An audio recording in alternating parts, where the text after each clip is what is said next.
is Jolene, and I'll be one of the co-hosts of today's episode. Hello everyone, my name is Om and I am the outreach lead for the Google Developer Student Club this year. And yeah, I'm gonna be the co-host as well with Jolene.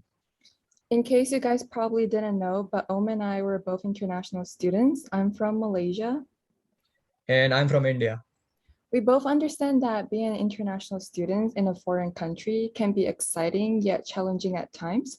So we're going to be talking about our experiences as an international student with a very special guest today, who is Gurmeet Patel. Gurmeet, would you like to introduce yourself to the audience?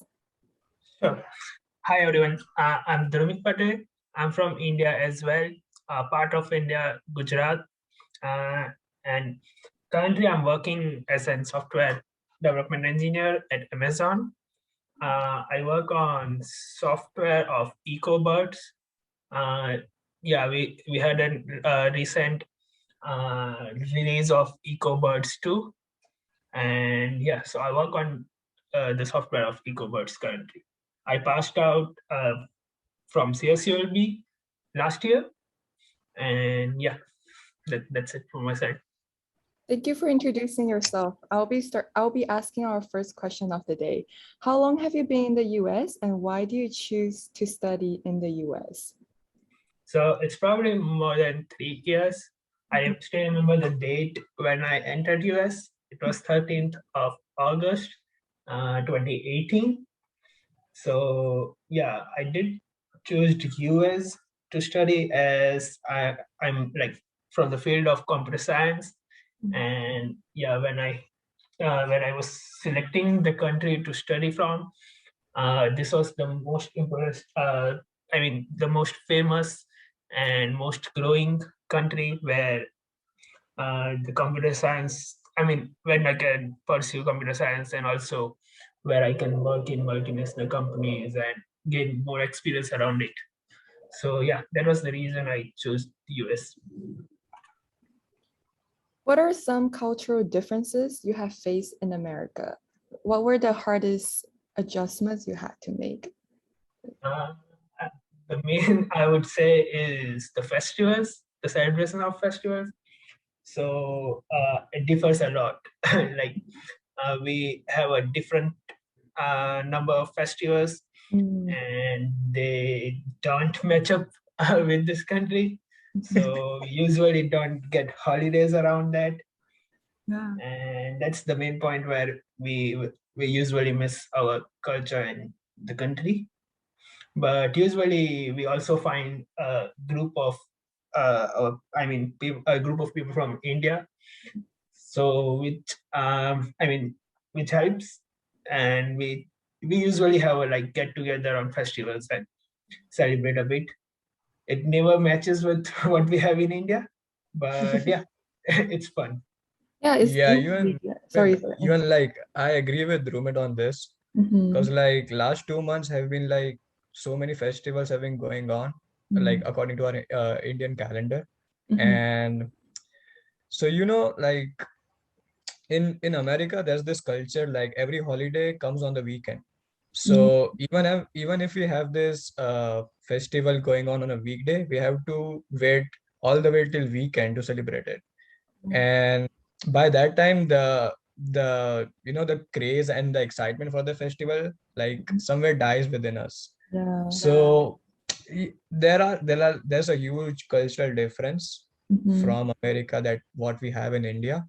And but that's why we are here, right? To explore those cultural differences, to get those exposure. So it is hard, but at the same time, it is very exciting. Yeah.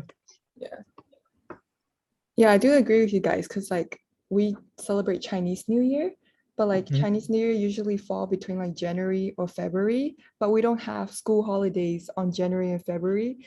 And like all my friends back in the country, they will like post pictures on Instagram of them celebrating it, having like a week off, and then I'm just in school dying, having midterms, which is kind of sad. Yeah, I can feel that. Yeah. So what are some challenges you have faced as a student at Cal State Long Beach? I won't say much of the challenge. It always has been a new experience. So say mostly in my bachelor's in India, we usually had a fixed number of subjects, and it was never like selecting of subjects. Like it's yeah, I mean, even if we had, it was just for one or two subjects, and most of others were fixed. Like you are going to study this number of subjects in this semester. So that was something new experience. But a challenge, I would say, was to find the exact subjects to select, because sometimes we will face like there are less number of subjects to choose from.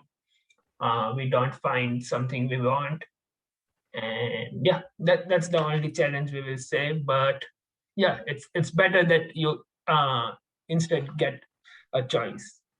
So yeah. How about like your like relationship with like professors? Is it like the same? Like, you know, like I would say it's different. Like here, like the culture thing does comes up. Usually, for I mean, when I studied in India, we usually were able to easily connect with professors. And here we usually need to find an appointment or maybe look for their working hours. But while in India, we usually had like quick run through.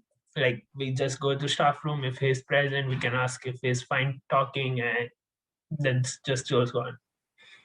So that's something we will say like a difference. And yeah, but that's what it is. Yeah, I agree with him because like the one thing that I have noticed in the US is like the Americans like everything being organized. Like it is good for some, it is good sometimes, but actually if you want to live more practically, and so if you want to live more practically, you have to be like not well organized. Because like what if you have a very urgent question that you need to get answered by a professor, and you have to still wait for his or her office hours, which is going to be after 3 to 4 days after his lecture. So that doesn't make sense. So this thing, yeah, it's a bit challenging for international students, especially they've been living in their country with a different culture, with a different educational system, and they come to another country and they have to adjust with a different education system. So that is very challenging. Yes. yeah, I think in America they're more professional, so you can Yeah, that's the word. on like because like I don't think it's in their culture. Like work is work, and then personal Yeah. time is personal time. Yeah. So like through your experience being an international student, how have you grown? How are you different now, but also how are you the same? Different as in I have now adapted the culture here. Uh, I got a lot of professionalism here, I would say. And something I'm saying is I still crave for my culture. Like I do have uh, some like I can't leave that culture which I might have been grown up with. I can adapt new festivals, new cultures, but I would always still miss the old ones. And it's like, it's just same as a food. We always get adapted to new food. We start loving it, but we can't leave the old one. It's always going to be the most priority when, yeah, it's something which you born up with, right? It's like we grow up for 20 years with the same thing around the same culture. So even though you adapt the new things, you can't leave something which you have been with 20 years. So yeah, that's That's true.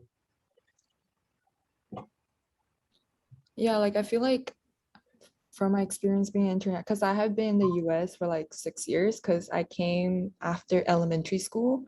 Really? So, yeah, so I think I grew more like I think like mentally we're better at like handling a lot of more stress because and then we're more independent for sure than people our age because like we do realize that if we get into like trouble, if we get sick, our parents are not going to be there to take care of us, you know? We have to take care of ourselves. And then we also learn to take care of other international students because we understand that, oh, we don't have like anyone else here with us. And then like it's not like the local students, they don't want to help us, but it's like they don't understand because they have Yeah. their parents, but like we don't. So I think like also I grow to be more, I will be more how do you say it? Like I will actively try to like contact different international students and make sure they're okay because I know how it feels like to not,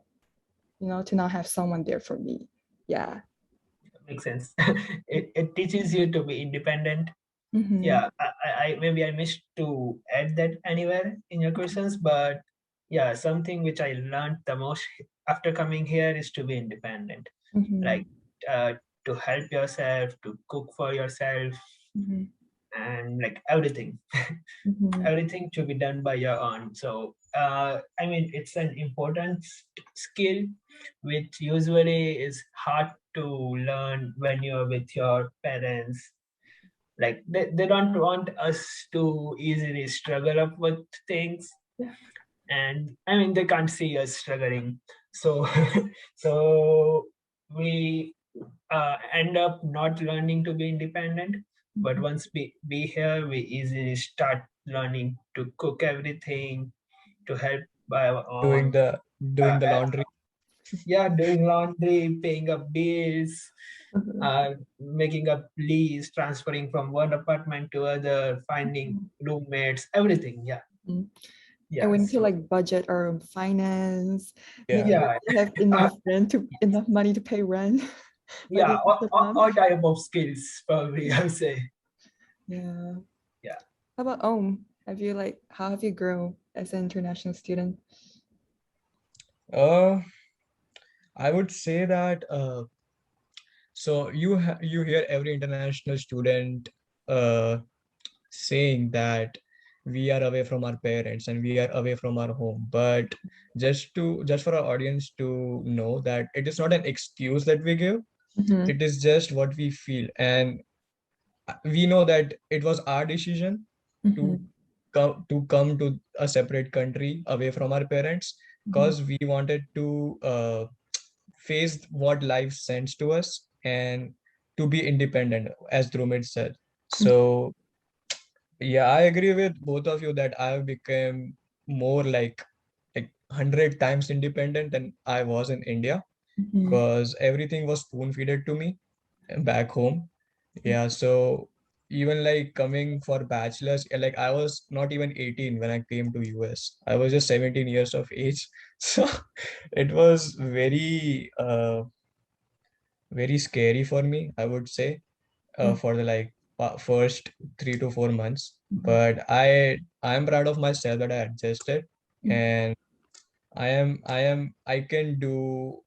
I can manage any problem that life sends to me right now because I'm that much independent. So yeah, I've definitely grown a lot since I'm in US. I think it's also very important, like for new international students, to find your group of people. Like Yeah, join clubs, join like your culture clubs, and like stick with the people because like they're gonna help you. So don't be shy and just that's true. and like join. Another thing that I'd like to add is that for the international students, that this opportunity that you get for like 4 years of a bachelor's or 2 years of your a master's degree is like very valuable to you. You should not just after coming to US, you should not waste those precious years that you got because like you are privileged, like many only privileged students get this opportunity because this requires a lot of money. because international students have to pay a lot of money. So you are privileged that your families are able to pay that money for you. So you have to make the fullest of those years that you are getting. So as you said, get involved in all those clubs, talk with other people, make those connections, live to your fullest. You should not be regretting after the completion of those years. Like I should have done that, or I missed doing that. This is your time and you have to do everything that you want in these years only. So yeah, that's the main thing. Yeah, shameless plug. You guys are always free to come to our workshops. We have it every Yeah. other week. And come say hi to us when we're back in person next semester. That's Yeah. how you connect with us. Mhm. Yeah. Do you want to transition to like asking about internship and work? Oh. Yeah. Okay. So, okay, Dhruv, what was the process like applying for an internship as an international student? So when I came here, I just completed my bachelor's, but I didn't had any as such core experience in this professional world. So I know it was going to be hard to get an internship. So this was a question. I mean, I was asking to one of my senior like how to get an internship. So one thing he told me was keep applying until you don't get one. So it's true. Like sometimes we apply for 400, 500, and you don't get a reply for even one. So it's important to keep applying and being in this process of like checking out other people's resume, uh, uh, have a look at the resume, see what you are missing in yours, and keep improving your resume, keep applying, and not to lose the hope until, I mean, it's like until you get one, you should keep trying. I mean, I've seen like once you reach by April or somewhere close to summer, you feel like there's no chance of getting one. But there are companies which start up late for recruiting internship. So it's good to keep applying and keep working hard to improve yourself. It's a great process to improve yourself and make yourself more skillful. And yeah, this can help you like get an internship. It's usually a process where you need to be present. Yeah, it's definitely patience is a huge factor Yeah. while applying to internships. That's true. Can I ask a question?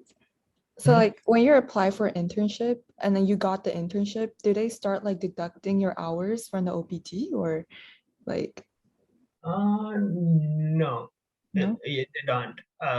So you usually get a CPT for around 9 months or 11 months. Mm-hmm. It's So yes. So once you cross that, then is when they start deducting your OPT. Oh, okay. So so like actually for the undergrad students, the CPT is for 12 months. So after, and for the master students, I guess it is 9 months. So after you cross that 9 month or 12-month mark, as Rumit said, then they will start deducting it from your OPT. Yes. I mean, it's always good to be aware about this, and I have seen like most of the international uh, offices provide good information around it. So keep, I mean, keep having a loop with them whenever you are doubtful. It's good to ask them to assume. So yeah, it's always good. Right. So, okay, next question. So, how did you prepare for the interview? What are some tips you can share with us to land an internship? So when I was in the process of internship, so I'm not sure about the audience, but I can share my experience as a computer science student. So we usually keep doing lead code, and like there are multiple platforms. I mean, it doesn't matter what platform you choose. but it's good that you keep practicing the problem solving there, because that's something how most of the companies judge you.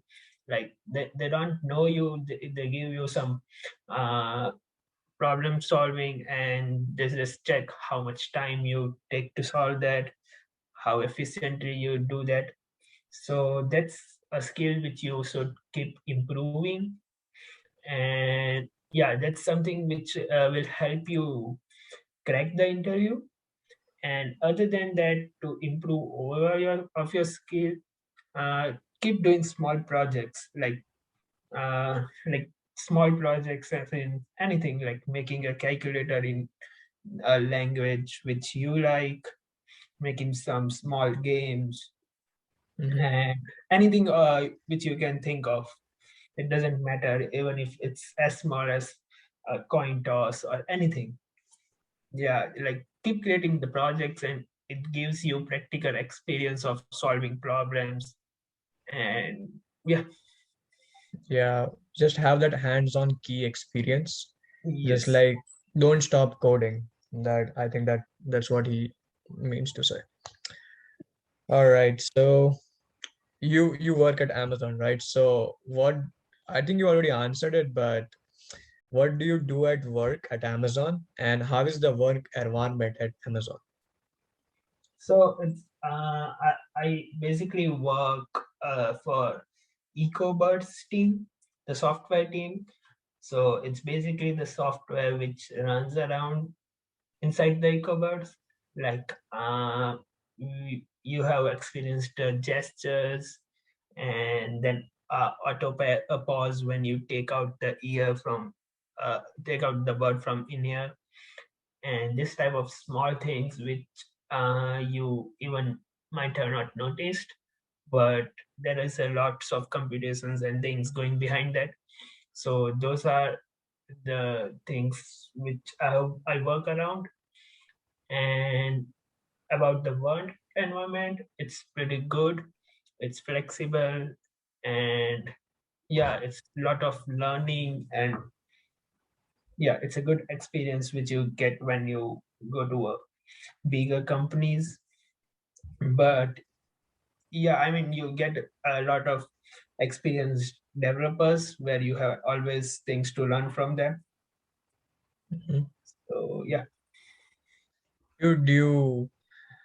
So during this pandemic, did you go to work at your office or you were working from home? So I mostly worked at home as I was working on EcoBird. So I did had to go to office to sometimes to pick up some hardware Hmm. and stuff.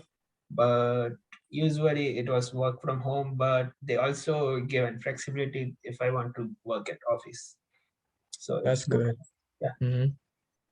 Okay, and what are your future plans? Are you planning to move back to India in future? It's something still yet to be decided. But yeah, I mean, it's always a preference to move back to India. But yeah, I haven't planned anything yet. Mhm. So yes, still Do I they mean, have still thinking around it. do they have Amazon in India, like the company? Yes, Julia, yeah, they do So have. you can get referred back. Yeah, of course. Yeah, I can get an internet transfer. I mean, I can find a job around it. Mm-hmm. Yeah, I can move there. So there's an option there. Mm-hmm. So if you go back to like if you make a transfer back to India, does your the payment package remains the same or does it change? It does change. It's always in respect of the place you live. Even if I move from one place to another in US, the package does change. Okay, So so the package is always designed on the basis of location. right now you are in San Jose. Yes. Hmm. And so like in future, do you plan to move away from Amazon and work for a different company or you're happy to work Oh, for Amazon? yeah, I'm happy with working at Amazon, but I also want mind exploring, because I mean it's always good to explore what's going on in other places. Hmm. So yeah, of course, yeah, I might. I mean, once I feel like I have learned enough from here, and maybe I need to try and go somewhere else to learn more. Yes, I might find some other place. Perfect. Okay. And so last question. So do you have any words of encouragement or advice for our audience out there? Uh, I would say that, I mean, you might face problems everywhere. You might see situations where you get the negative vibes, or I mean negative thoughts that I'm losing. But I'd say try to find a positive side of each of them. And once you get that attitude, you will always turn of finding a positive side of it, and you won't find it like I wasted my time here or else. You always get an experience, and that's important. So like every negative experience gives you a chance to learn something new. So keep yourself positive and try to look at the positive sides. It helps a lot. So yeah, that's it. How about do you have any advice for our fellow students? The word of advice is just that just keep trying. Don't lose hope, because many people don't even try. You tried, so you're already 1 or 2 steps ahead of them. Mhm. So just try to be out of your comfort zone, because that's what matters the most. You get to learn a lot of new things. And for my international students audience that would be listening to this podcast, so you should definitely uh, be an international student in a different country, not in just in the US, any other country that you find interesting to study for. It's definitely a great experience. Obviously, there are some problems, but you have to believe that you will get over those problems, because in the end, everything does happens for the best. And yeah, it's just you. If you are privileged enough and you have this opportunity, you should definitely grab it. I think What for about you? my advice is not, I think is to not be afraid to ask questions. Like Mm-hmm. I think as an international student, sometimes we get very like insecure. Like even with my accent, sometimes I feel like in class I don't dare to speak up because I feel like there are always like people who I don't know, like maybe they're more confident. So Yeah. they're like a little bit like louder than us, and I get kind of like insecure about myself. But I learned that it's just don't be afraid. Speak up for yourself when you're in like a difficult situations. Ask questions, and then like try to solve it. Like Yeah, that's yeah. true. Even I relate to that, because the accent thing, when Mhm. I came in the US in my early phases, I was very insecure about my accent. But as time passed by and I explored, like I came in contact with other international students, and even my parents told me that you are from India and you are going to have an Indian accent. You can't change it. You are representing your country. So there's no shame in like having your accent, or you should not even try to have that fake American accent when you try to speak. It is what it is. You have this accent, so you have to just accept it. And if you would be real, the other person would respect it, that you kept being real. Yeah. So that's what it is. Yeah. Yeah, I also want to add in that if you guys like the audience, if you guys have any questions about like anything in school, you can always ask me on Discord. I will be more than happy to help you guys. Yeah, that's like my last input of this episode. Okay. But thank you Perfect. guys for listening to our podcast. Thank you, Dermot, for coming. I really appreciate your time. Like, Thanks for inviting me to this. It's pretty new to me to be part of this type of podcast, but it was a nice experience. mhm. And yeah, I would also say like feel free to contact me. We'll try to help out if I can. So yeah. Thank you. Connect him on LinkedIn, guys. Yeah, sure. Okay, thank you guys for listening. Bye. Thank you. Bye.